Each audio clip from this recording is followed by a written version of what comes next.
வணக்க நண்பர்களே, மீண்டும் உங்களை சந்திப்பதில் மகிழ்ச்சி. நான் போன வாரம் ஒரு பேங்க்குக்கு போயிருந்தேன். பேங்க்கு உள்ளே நுழையும் போது ஒரே சத்தமாக இருந்துச்சு. என்னடா அப்படின்னு பார்த்தா ஒரு கஸ்டமர் அங்கே இருந்த ஒரு கிளர்க்கிட்ட சத்தம் போட்டுட்டு இருந்தார். என்ன இப்படி பண்ணுறீங்க? இங்கே போனால் அங்கே போக சொல்கிறீங்க, அங்கே போனால் இங்கே வர சொல்கிறீங்க, என்னது இது அப்படின்ட்டு சத்தம் போட்டுட்டு இருந்தார். எனக்கு ஒரு மாதிரி இருந்துச்சு, என்னடா உள்ளே நுழையும் போதே ஒரே சத்தமாக இருக்குதே அப்படின்ட்டு. இருந்தாலும் அந்த நண்பரை அணுகி சார் எதுக்காக சத்தம் போடுறீங்க, உங்களுக்கு என்ன வேணும் அப்படின்னு கேட்டேன். அவர் இறங்க என்னை ஒரு பார்வை பார்த்துட்டு இவன் யாரா நடுவில் வந்துட்டு கேள்வி கேட்குறான் அப்படின்ற மாதிரி பார்த்தாரு. பார்த்தது அப்புறம் ஏதோ ஒரு நம்பிக்கை வந்திருக்கு. சார் பணம் கட்ட இங்கே வந்தேன் சார் அப்படின்னாரு. எதுக்கு இது சார் பணம் கட்டுறீங்க அப்படின்னா, நகைக்கு பணம் கட்ட வந்தேன் சார். இங்கே பணம் கட்ட கேஷ்கிட்ட போய் பணம் கட்டினா அவர் இங்கே இந்த 3ஆம் நம்பர் கவுண்டருக்கு போங்கன்னு சொல்கிறாங்க சார். இங்கே 3ஆம் நம்பர் கவுண்டரில் கொடுத்தா பணம் கொடுத்தா அவங்க வாங்க மாட்டேன்னு சொல்லிவிட்டு கேஷெட்டு போய் கட்டுங்கன்னு சொல்கிறாரு சார். சரின்ட்டு கேஷெட்டை மறுபடியும் போய் சார் இங்கே கட்ட சொல்கிறாங்க சார் அப்படின்னு சொன்னால், இங்கே கட்ட முடியாது சார், சலான் எழுதிட்டு வாங்க அப்போ தான் கட்ட முடியும் அப்படின்னு சொல்கிறாங்க சார். அப்புறம் இவங்ககிட்ட கேட்டால் இவங்க என்ன சொல்கிறாங்க, சலான் எழுதிட்டு வாங்க அப்படின்றாங்க சார். என்ன சார் இது, இங்கே பணம் கட்டினா இங்கே வாங்க மாட்டேன், அங்கே கட்டுங்கன்னு சொல்கிறாங்க. அங்கே போய் கட்டினா அவங்க வாங்க மாட்டேன், சலான் எழுதிட்டு வாங்க அப்படின்றாங்க. என்ன சார் இது மாற்றி மாற்றி சொல்லிட்டு இருந்தால் எப்படி சார் நான் இது பண்ண முடியும்?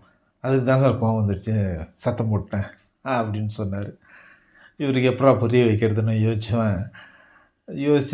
நான் சரி அவர்கிட்ட சொன்னேன், சரி விடுங்க சார், ஒன்றும் பிரச்சனை இல்லை, உங்களுக்கு பணம் தான் நான் கட்டணும், கட்ட சொல்லி தான் வாங்கிக்குவாங்க, நீங்கள் ஒன்றும் கவலைப்படாதீங்க அப்படின்னு சொன்னேன்.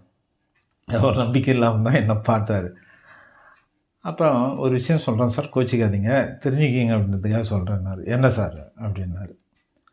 நம்ம பேங்க்கில் பணம் போட்டாலும் சரி, எந்த பணம் போட்டாலும் சரி, அல்லது பேங்க்லேருந்து ஏதாவது பணம் எடுத்தாலும் சரி, நாம் ஏதாச்சும் ஒரு சலான் எழுதி கொடுக்கணும் சார். பணம் போடுறதுக்குன்னு ஒரு சலான் இருக்குது, அதை எழுதி கொடுக்கணும். அதே மாதிரி எடுக்கிறதுக்குன்னு ஒரு சலான் இருக்குது, அதையும் எடுத்துக்கணும். அதையும் நம்ம எடுக்கும்போது எழுதி கொடுக்கணும். அப்போ தான் பணம் போடவும் முடியும், அல்லது பணம் எடுக்கவும் முடியும்.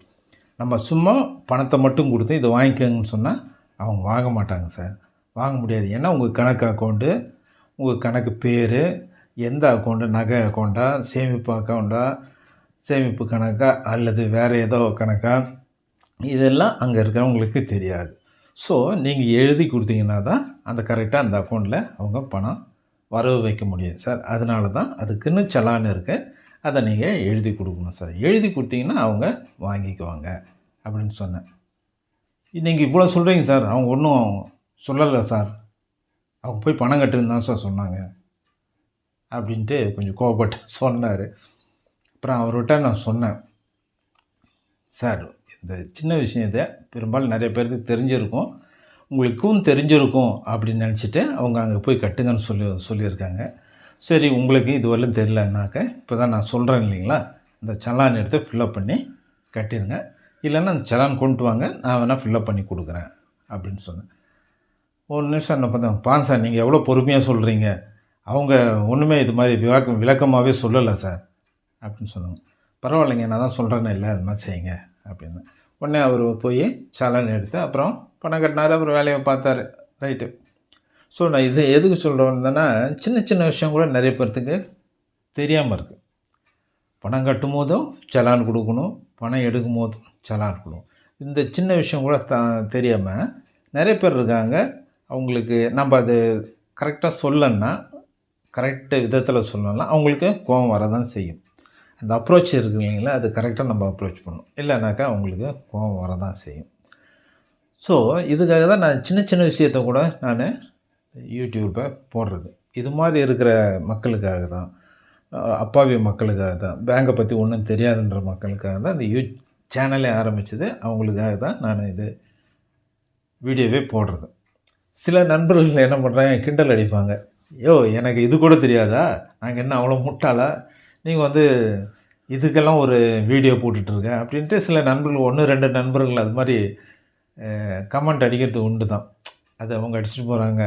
அதை பற்றி ஒன்றும் பிரச்சனை இல்லை. உண்மையாலுமே இது மாதிரி அப்பாவி மக்களுக்கு, பேங்க்கை பற்றி ஒன்றும் தெரியாதவங்களுக்கு, பேங்க்கை பற்றி அவ்வளோ விவரம் தெரியாத இருக்கிறவங்க அவங்களுக்காக தான் நான் இந்த சேனல் ஆரம்பித்தேன். அதை தொடர்ந்து இதில் எனக்கு எந்த கெயின் இல்லைனாலும் தொடர்ந்து நான் வீடியோ போட்டுட்டு வரேன்.